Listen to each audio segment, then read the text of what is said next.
Dina wanci tangange atawa tengah peting aya dua jalma pating juringkang lempangna sasalingkeran aya lian eta teh si Behom jeung si Otang nu boga karep arek ngiwat Nyi Mimi. Duanana lalempang mapai jalan pakebonan anu engke brasna ka lemur nagrak cacap jalan pakebonan anjog ka sisi lemur. Si Behom jeung si Otang luak liuk nengetan kayaan didinya. Sanggeus dirasa eueuh nu matak nyurigakeun mah duanana pating keteyep laleumpang deui. Euleut sawatara waktu si Behom jeung si Otang geus nepi ka pipir imah Ambu Esin anu meredong poe. Duanana pating harewos keur nyieun rarancang pikeun ngiwat Nyi Mimi. Ari Kunti Caci apaleun pisan lamun aya dua jalma nu kadinya teh. Panon Kunti Caci nelek-nelek ka si Behom jeung ka si Otang. Najan dina kayaan peuting panon Kunti Caci kacida awasna. Kunti Caci terus bae ningalikeun kanu duaan. Ceulina rancung ngadedengekeun omongan si Behom jeung si Otang. Jadi kumaha oi? Nah langsung didobrak panto imahna atau kumaha teh? Cek si Behom ngomong nah harewosan ka si Otang. Ontong atuh kuriak nyaring urang lemur. Mun bisa mah tulak pantona urang cokel. Tembal si Otang sarua ngaharewos. Mangke lamun geus muka pantona gancang ka kamar Nyi Mimi.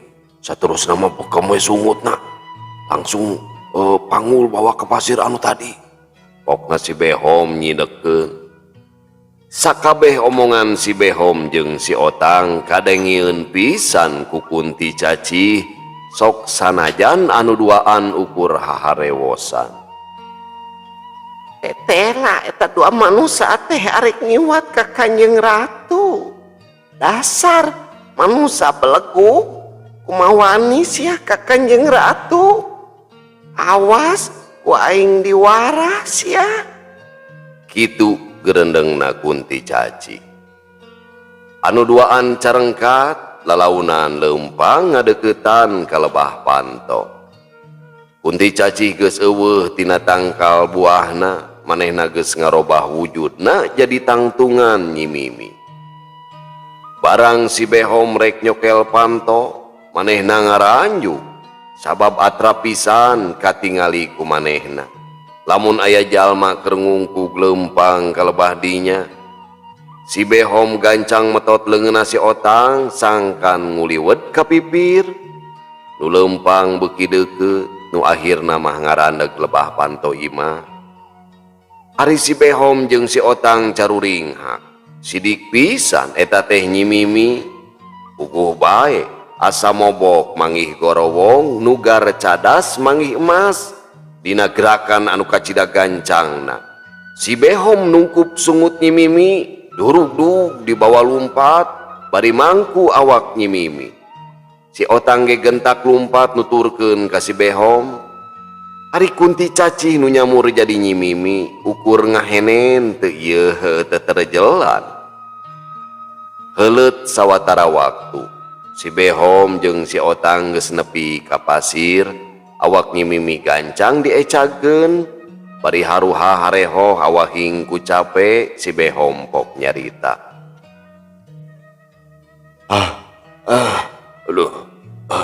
Lamun Nyai hayang salamet, wayahna kudu nurut ka kuring. Percuma minta tulung ku gorowokan oge, moal aya nu ngadengeun. Cek si Behom panonna nyidik-nyidik ka Nyi Mimi mamalihan anu kademol teh. Mun Kang, abdi mah sejat pamut bae. Tembal Kunti Caci bari tungkul. Si Otang sarua keur nyidik-nyidik ka Nyi Mimi, hatena pating sareblak ningali kana awak Nyi Mimi anu gumuleng teh. Alus pisan Nyai. Ade pisan pamadegan teh. Ku aang oge da moal disiksa.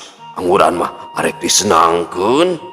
Cek si Behom deui sorana geus mimiti haros-hos perbawa birahi nu geus minuhan sirahna.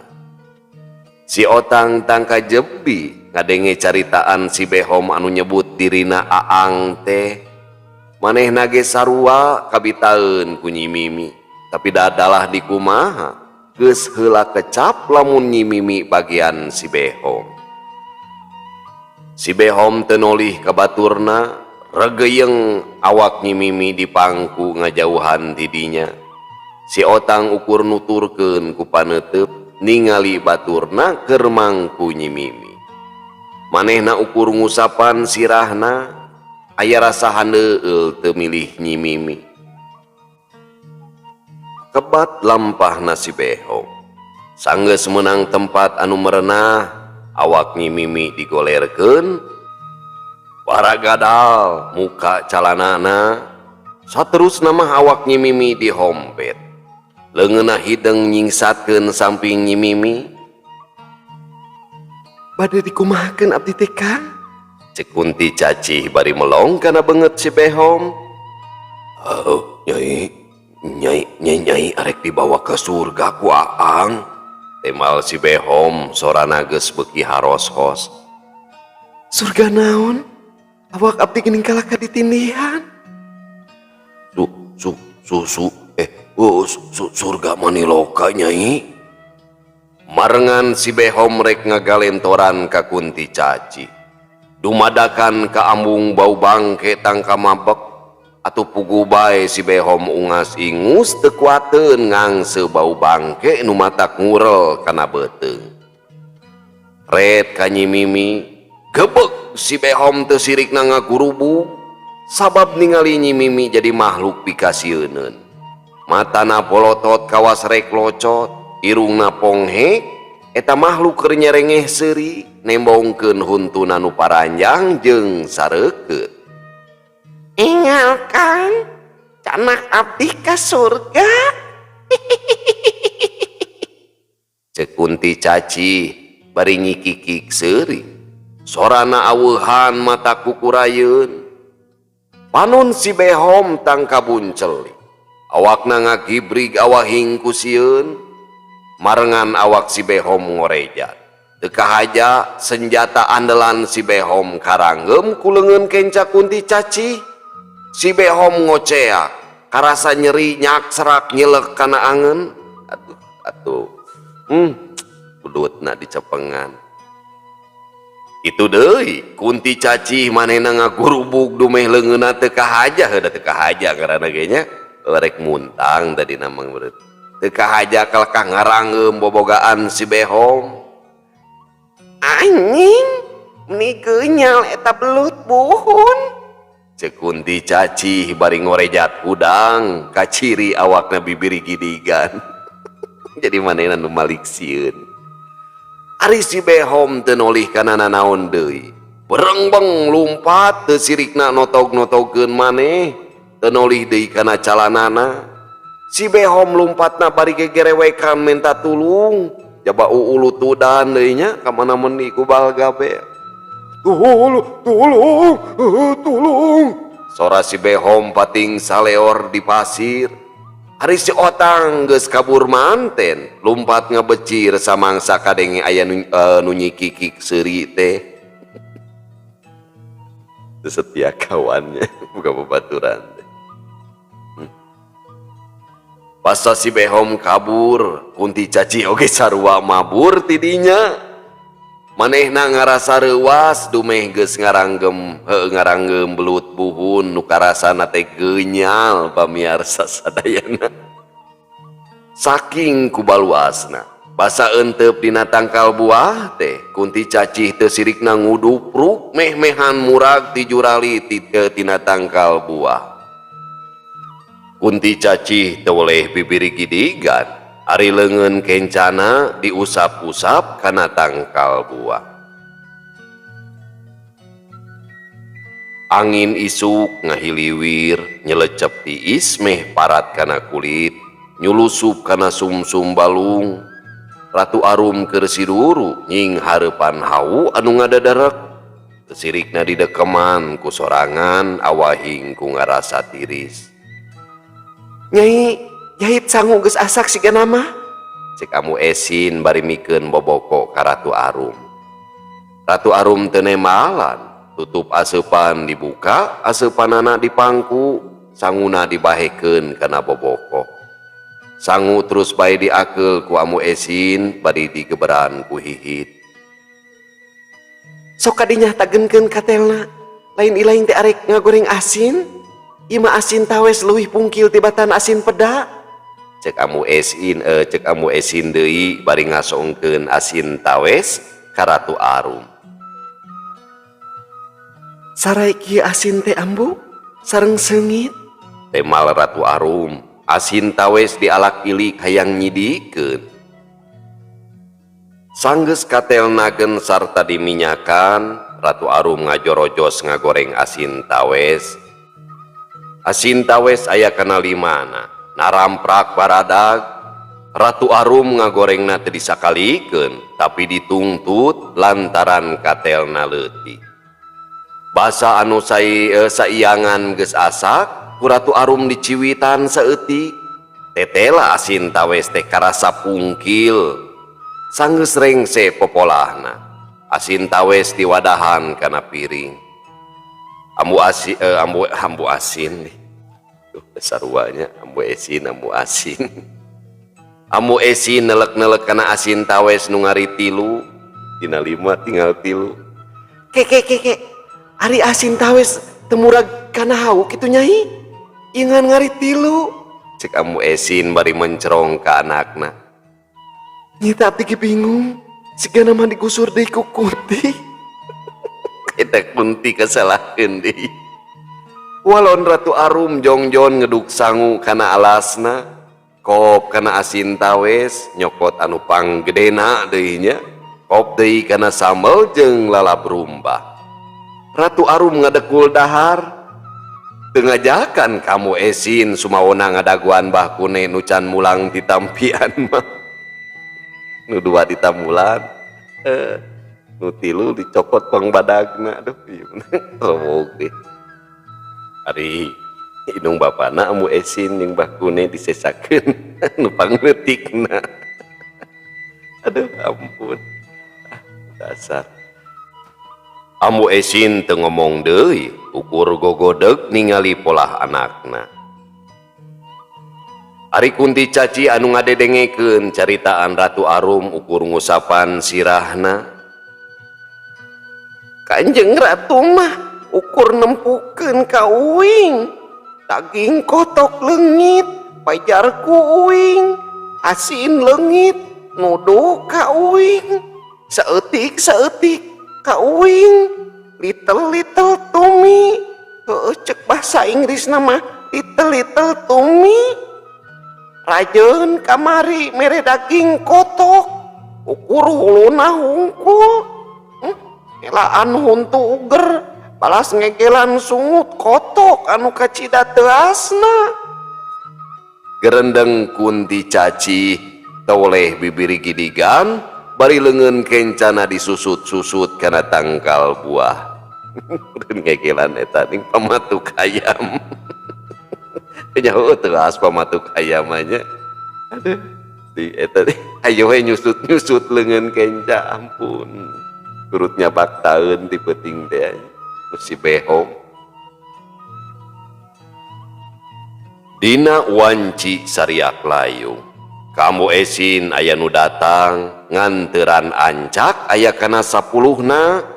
Eta jalma ngahaja nganterkeun ancak kadinya katitahan ku Raden Inggi ti Kademangan Cihoe.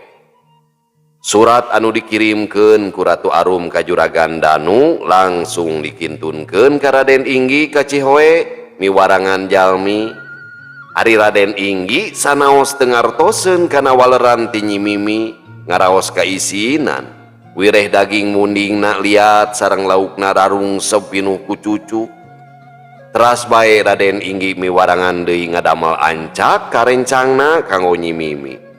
Salian ti ancak 10, Raden Inggi oge nitipkeun di serat kanggo Nyi Mimi. Di imah Amu Esin keur ngarariung sa anak bojo, samalah mah Nyi Iting oge aya di dinya keur nganjang. Samangsa nunganteran Ancak geus tuluy deui, Ratu Arum gancang mukaan Ancak, ari wadah Ancak pipitina leuwih badag tibatan Ancak anu mimiti. Tetela daging muningna teh haripu jeung baradag, kitu deui laukna geus diganti ku lauk gurame.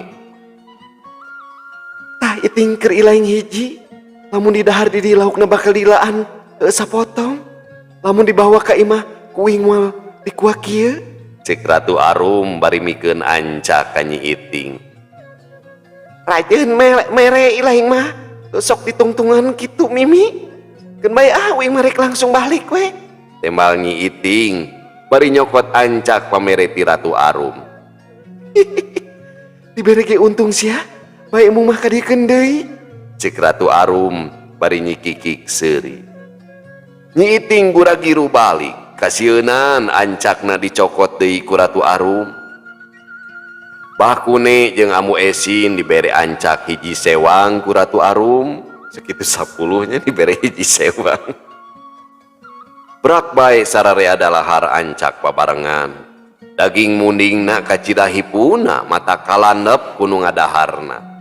Itu deui lauk guramena pungkil jeung karasa guranyi. Basarengse dalaharna, Ancak sesana gancang bae dibawa ku Ratu Arum ka kamarna. Basa di kamar, surat ti Raden Inggi gancang dibuka, ku Ratu Arum terus bae dibaca. Unina surat Raden Inggi kieu. Katur Nyi Mimi nu geulis, salam tilam kasono. Sarati Nyai tos katampi, sok sanaos eusina asa kirang kahartos. Namung engkang ngaraos bingah wireh Nyai kersa ngabalesan serati engkang. Perkawis Ancak anu daging muningna lihat sareng laukna rarungsep. Akang nyuhunkeun sihapunten teu taliti, margi nu popolahna sanes pun akang. Kanggo nebus kalepatan pun engkang tos miwarangan jalmi, kanggo nyangakeun Ancak ka Nyai. Ancak sadayana 10 sakumaha panyungkeun Nyai. Nyi Mimi ka nyaah, sok sanaos teu acan wakca kedal. Namung salira Nyai tangtos ngartos kana paniatan diri engkang. Kaheman mugia teu gencang ambon sorangan. Katresna singa jadi tug dugi ka waktosna ngalaki rapi. Najan langit jadi kapeurih talaga jadi cimata. Kadeudeuh nyangreud pageu, munding layak di kusuma widadari mandi nganggo sinjang. Mending diri balik ka lemah, mun diri teu ngajadi bedog kanu lenjang. Upai katresna ti katebihan, Inggi Harjana. Ratu Arum hantem nengetan eusi surat ti Raden Inggi, remen dibaca kadon lieur kana sirahna. Ratu Arum malesan surat Raden Inggi ku pangawasana. Unina surat Ratu Arum kieu. Kahatur Raden Inggi nu pajar kaset. Salam turub kasono, Ancak 10 tos katampi, ku Nyi Iting hiji, ku Abah sareng Ambu hiji sewang. Restana digenep dicanak ka enggon. Laukna arageung sami sareng tawes abdi, guranyi samangsa digegel. Daging muningna hipu, sami sareng daging kotok anu ambu. Abdi ngartos kana paniatan engkang, namung cau amonah kirang kalandep. Abdi mah resepna cau tanduk anu ngagebay ngarang kadak. Muning ngobrot si Kusnadi, Kunti Cacih jadi owah ku pangirut. Abdi mah janggar maca surat ti akang mata tieur kana hulu. Kupahi deui nu langkung tebih, Nyi Mimi ku Nyi Esin. Kitu balesan surat Ratu Arum. Inyana ngarasa leneng maca surat ti Raden Inggi, nu antukna mah ngabalasan surat nage saka inget we ka mana badeosna. Surat ditilepan deui ku Ratu Arum, boga niat rek nitah Kunti Cacih nganterkeun surat ka Raden Inggi ka Cihowe peuting engke. Gancangna carita, dina wanci indung peuting, Ratu Arum keur diuk ngarendeng jeung Kunti Cacih dina tangkal buah. Cacih, aing mawahakaneun keur sia, ancak anu dieusi daging munding jeung lauk sia. Cik Ratu Arum bari mikeun ancak ka Kunti Caci. Oh, gitu namanya, inget itu. Ka Kunti teh. Belanya dari Ratu Arum. Atur nuhun Kanjeng Ratu. Upami sering nuang daging sareng lauk mah moal peot teuing panginten moal siga Kunti teuing. Tembal Kunti Caci kacida bunga na dibere ancak ku Ratu Arum teh. Har, kapan sia teh Kunti? Hilap Kanjeng Ratu. Raraosan teh abdi teh jalmi. Kunti Caci nyikikik seuri. Tah ieu baju keur sia, munang mah pantes aing deuleuh. Ratu Arum mikeun baju long dress noni Walanda. Mun seug teh mah geus dipake ku Kunti Caci, kacida payusna jeung tangtungan Kunti mah da bodas ya baju Kunti mah. Lantaran kelirna bodas ngagebay panjang. Atur nuhun pisan Kanjeng Ratu. Acuk meni sakieu saena bakal nambihan kagelisan kanggo diri abdi. Alhamdulillah tos ratusan tahun janten Kunti nembe ayeuna tiasa gentos raksukan. Kunti Caci kaciri cari nakdakan. Awahing ku ngarasa kagagas ku kahadean Ratu Arum. Leung sia teh bisa nyebut alhamdulillah. Hor, kapan abdi teh tos lebet Islam ku Kanjeng Ratu? Aing poho deui Caci. Ratu Arum ngagagak seuri. Tapi keke, kunaon sia teh oleh bibir gidigan jeung eta kokor kenca diusap-usap wae kana tangkal buah. Cek Ratu Arum tumanya ka Kunti Caci. Lantaran Kunti Caci teu weleh bibir gidigan, kaciri oge leungeun kencana diusap-usap terus kana tangkal buah. Salaresna mah wengi kamari jisim abdi teh ngalaman kajantenan anu matak kinggihapeun Kanjeng Ratu. Tembal Kunti Caci kawas nu baluas. Kajadian naon? Pok geura caritakeun sia Caci? Pokna Ratu Arum ngarasa penasaran. Kieu salaresna mah Kanjeng Ratu.